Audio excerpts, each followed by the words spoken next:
Everyone, welcome back to দীপ্তিস new mini blog. আজকে অনেক দিন পর আবারও তোমাদের সাথে একটি ডেইলি মিনি ব্লগ শেয়ার করছি। সকালবেলা ছিল টিউশন, তাই চলে যাচ্ছিলাম সকালবেলা টিউশন থেকে। তারপর আমি আর সুস্মিতা মিলে চলে গিয়েছিলাম অনেক দিন পর একটু ডালপুরি খেতে। আর আমার জন্য ওর জিম আর ডায়েট সবটারই 12টা বেজে যায় বারবার। আর এটা ছিল বালুরঘাট কলেজের সামনে যেই ডালপুরির দোকানটা রয়েছে, ওখান থেকে কিন্তু আমরা খাচ্ছিলাম। আমার বেশ ভালো লাগে, আর ওখানকার ডালপুরি আর তরকারিটা দুটোই ভালো লাগে। তারপর দুপুরবেলা মা কিন্তু অনেক কিছুই রান্না করেছিল। খেয়ে নিয়ে বিকেলবেলা আমরা গিয়েছিলাম আমাদের জমিতে, আর দাদু যাচ্ছিল জমিতে জল দিতে। আর তার সাথে কিন্তু অনেকগুলো গাছ নিয়েছিল, তাই আমিও অনেক দিন পর জমিতে যাচ্ছিলাম। বেশ ভালো লাগে জমিতে সময় কাটাতে। আর আমার হাতে যে গাছগুলো দেখছো, এগুলো হচ্ছে টমেটো গাছ। তো এই ভিডিওটা যেটা শেয়ার করছি তোমাদের সাথে, এটা ছিল ডিসেম্বরের, মানে 2025 সালে। আর এখানে টমেটো গাছের পাশাপাশি কিন্তু ধনে, তারপর পালং শাক, লাল শাক সবকিছুই অল্প অল্প করে লাগানো হয়েছিল বাড়িতে খাওয়ার জন্য। আর বাদবাকি জমিটাতে লাগানো হয়েছে আলু আর সর্ষে। বিকেলবেলা কিন্তু আমরা জমিতেই সবাই মিলে বসে ছোট্ট পিকনিক করছিলাম, যেটা আমাদের চায়ের পিকনিক। খেতে কিন্তু বেশ ভালো লাগে।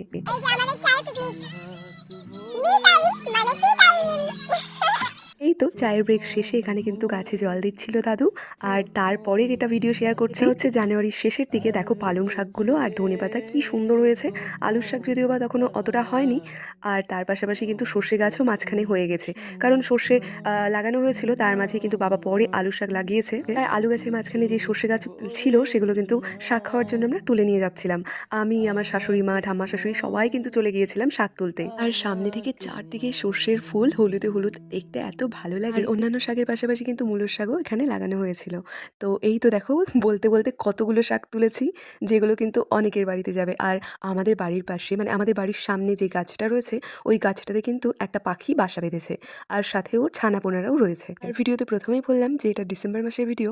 তো গোপালের জন্য কিন্তু নতুন ড্রেস আনা হয়েছিল। সন্ধ্যাবেলায় সন্ধ্যা আরতি আর একটু পাঠ করার পরে মা এখানে কিন্তু কুলে কাটার রস দিয়েছিল, যেটা আমাকে ডাক্তার খেতে বলেছে। মায়ের সাথে বসে একটুখানি টিভি দেখছিলাম, কফি।